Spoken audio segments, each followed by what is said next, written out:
A través de retenciones efectuadas por el patrono mediante la herramienta electrónica Retén ISR.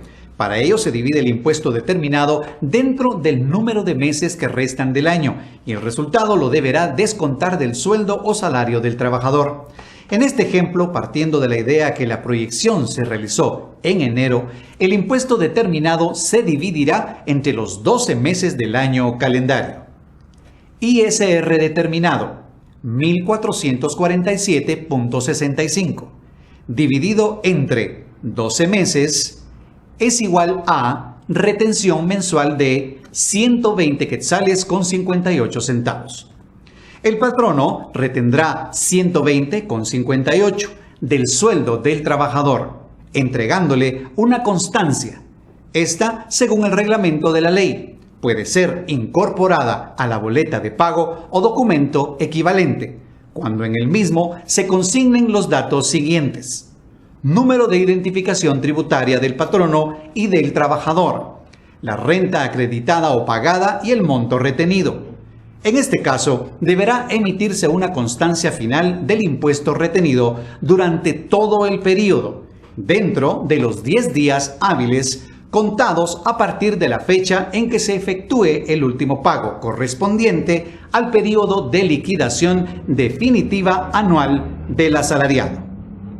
Cuando la relación de trabajo concluya antes del 31 de diciembre, el patrono deberá emitir una constancia por el monto del impuesto definitivo, el que establece tras devolverle lo retenido en exceso o retenerle la cantidad faltante. Me quedó claro, Emilio. El patrono debe descontar este impuesto, pero ¿cómo lo paga a la SAT y en qué tiempo? A través de declaraguate.gt.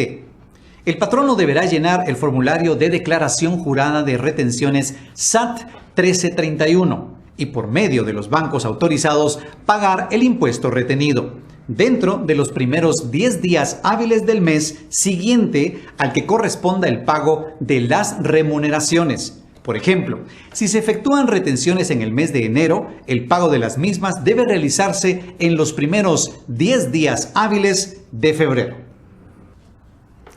Bien, con esto concluimos con el tema de la proyección y el impuesto determinado. Ahora podrías hablarnos de la liquidación, o sea, del pago del ISR final.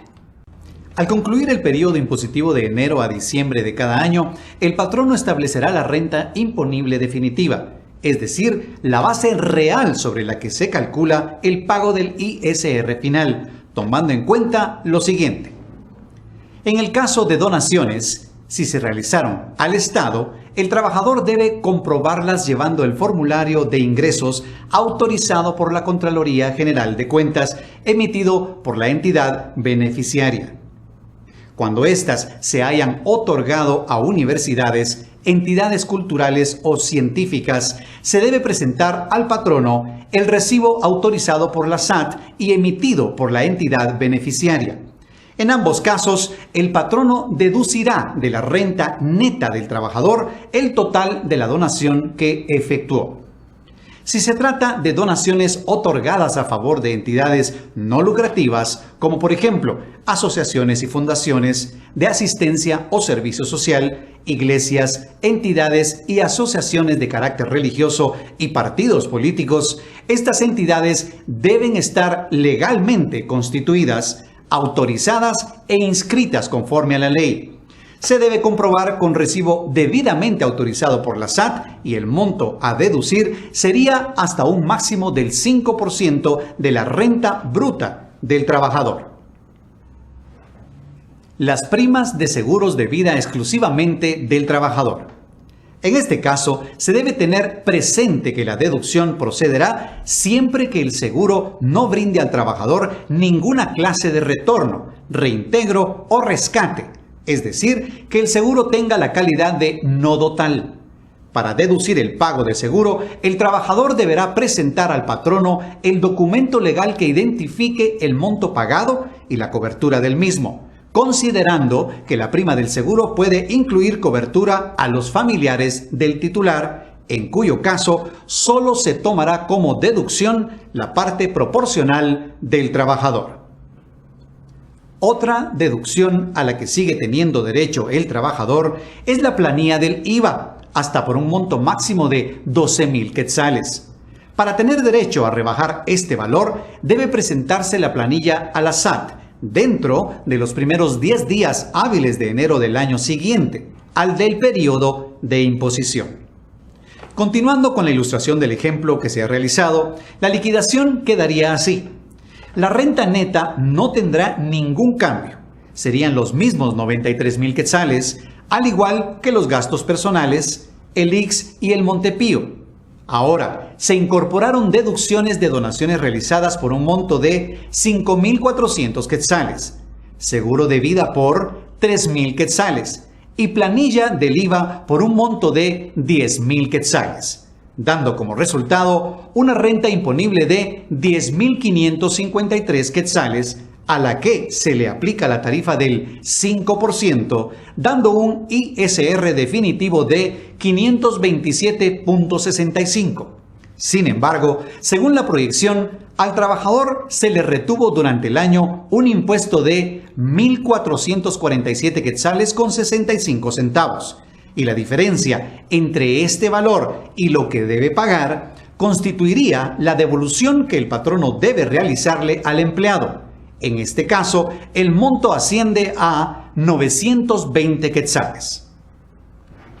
¿Y quién debe devolver al trabajador este pago en exceso del ISR?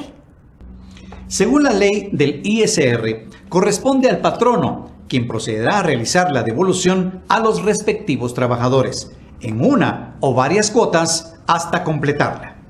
Con el tema de la planilla del IVA se escuchan algunos comentarios, pero ¿cuáles son los cambios que tiene este beneficio a partir del periodo 2013?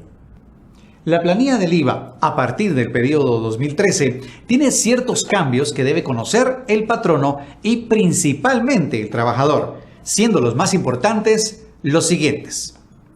El IVA de la planilla se aplicará como una deducción más, sumando a los 48.000 quetzales de gastos personales, los aportes al IX, IPM, Montepío, seguro de vida y donaciones. El monto máximo que se acepta como deducción para todos los trabajadores, independientemente de sus ingresos, es de 12.000 quetzales, entendiéndose que estos son de IVA, y para llegar a esta cantidad, el trabajador debe presentar una planilla por compras de 112.000 quetzales.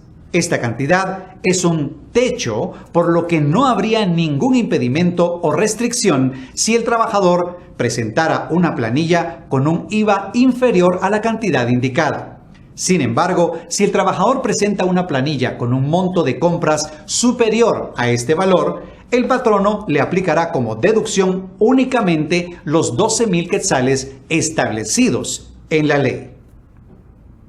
Se debe recordar que debido a que los pequeños contribuyentes ya no incluyen IVA en sus ventas o prestaciones de servicios, no es admisible que en la planilla se incluyan facturas de pequeño contribuyente.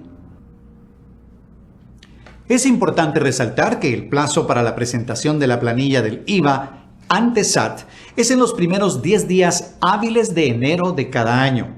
Se recomienda presentarla oportunamente por los medios disponibles y en el caso de planillas con IVA de 5.000 quetzales en adelante, solo se admite su presentación de forma electrónica. La no presentación de planilla en el plazo indicado hace improcedente este derecho. ¿Qué otra obligación corresponde al patrono? En el mes de enero de cada año, los patronos deben conciliar el impuesto retenido con el impuesto determinado sobre la renta imponible actualizada, informando a la SAT a través de los medios que para el efecto proporcione en los primeros 2 meses del año calendario.